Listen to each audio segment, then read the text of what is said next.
السلام عليكم ورحمه الله وبركاته. ازيكم حبايب قلبي؟ وحشتوني جدا جدا. جبت لكم النهارده من قناتي كزميزه وصفات واكلات وصفه التوفي باسهل طريقه ممكن تعمليها في البيت. ممكن تسقي بيه الكيكات، تعمليه في حشوات، في حاجات حلويات كتير انت ممكن تعرفيها بعد كده. عايزه تقليه شويه وتعمليه توفي او زي الاكلير كده وتحطيه جوه الكحك، ممكن تعمليه كده برضو مفيش مشاكل. احلى وصفه لاحلى توفي مع احلى مشاهدين. تابعوني عشان نعرف عملنا الحاجات الحلوه دي ازاي. خليكم معايا. اول حاجه معايا حاجه على النار، وهقيد عليها النار متوسطه او نار هاديه خالص، وبعدين نحط كوبايه سكر ونكرملها. نفرديها بس كده، خليها على نار هاديه خالص. مجرد ما السكر ما يدوب نبدا نحط المكونات بتاعتنا الجايه كده. حبايب قلبي شايفين بمجرد ما داب كده معايا كل السكر داب، ابدا اقلب عادي خالص. لو قلبتي قبل كده السكر هيتماسك في بعضه، هيبقى محيرك شويه في ان انت تفككيه. تمام كده، كل السكر داب، كل السكر داب معايا. ابدا اسمي الله وانزل بكوبايه حليب، ويا ريت تكون حليب دافي علشان خاطر ما تتكتلش منك. بسم الله. كل ده هيفك، هنفككه مع بعضه زي ما انت على نار هاديه برضه.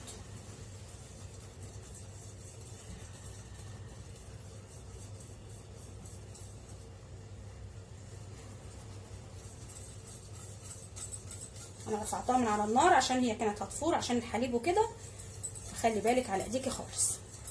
بسم الله. مجرد ما كل حاجه تدوب في بعضها، السكر كله يدوب،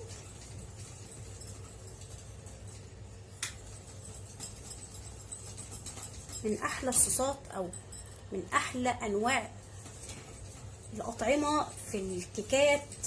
ممكن تعملي بيها جاتوهات، ممكن تعملي بقى اي حشوه انت حباها، حاجه طعمها بصراحه وهم. وبعدين نحط مكعب زبده. بسم الله. على ما يفك شويه مع نفسه معايا ربع كوبايه حليب،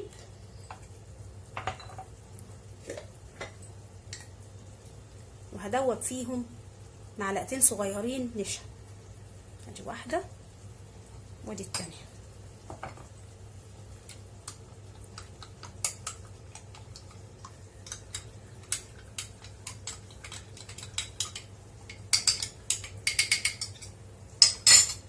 مجرد ما الزبده ما تسيح معايا خالص وتدوب خالص،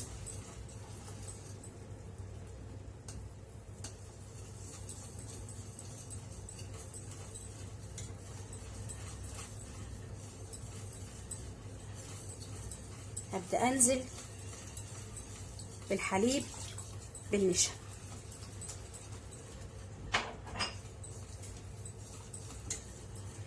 خطوات بسيطه جدا جدا، بس حاجه بتفرق معاكي في اي حشوه، في اي طعم. انت حاطه عايزه تحطي التوفي ده في اي حاجه، ممكن تعملي بيه تتقليه شويه وتحشيه مثلا في الكحك او في المعجنات بتاعتك. لو عايزه تعملي اي حاجه مسكره فيها طعم او نكهه التوفي، تعمليه الطريقه دي حلوه قوي قوي، طعمها فوق الممتاز.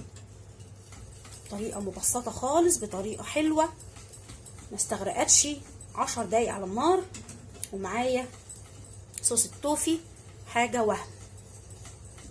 طبعا هكون محضره بطرمان لو انا مش هستخدمه النهارده، لو مش هستخدم الصوص اللي احنا عملناه دوت النهارده، اكون محضره بطرمان واحطه في التلاجة عادي خالص، بيقعد معايا زي اي حاجه.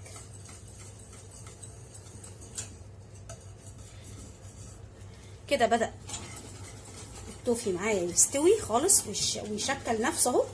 اخر حاجه خالص خالص بين صوابعي، شايفين بين صوابعي ذره ملح، تعادل الطعم، تعادل الحموضه، السكر وكلام من ده، بيظبط الطعم، بيخلي حاجه حلوه خالص.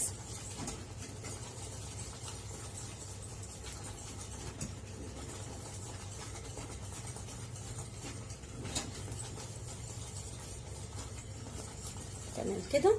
اسيبه يبرد وارجع لكم تاني. كده حبايب قلبي انا سبته لما هدي شويه بحيث ان انا اقدر احطه في بطرمان. طبعا البطرمان انا غسلاه ومعقماه ما شاء الله، حاجه في منتهى الجمال، توفي طعمه رهيب. هنسيبه كده لحد ما يبرد خالص ونغطيه ونحطه في التلاجة لحد ما تبقي عايزه تستخدميه في اي حاجه، زي ما قلنا في اي حلويات انت عايزه تستخدمي فيها.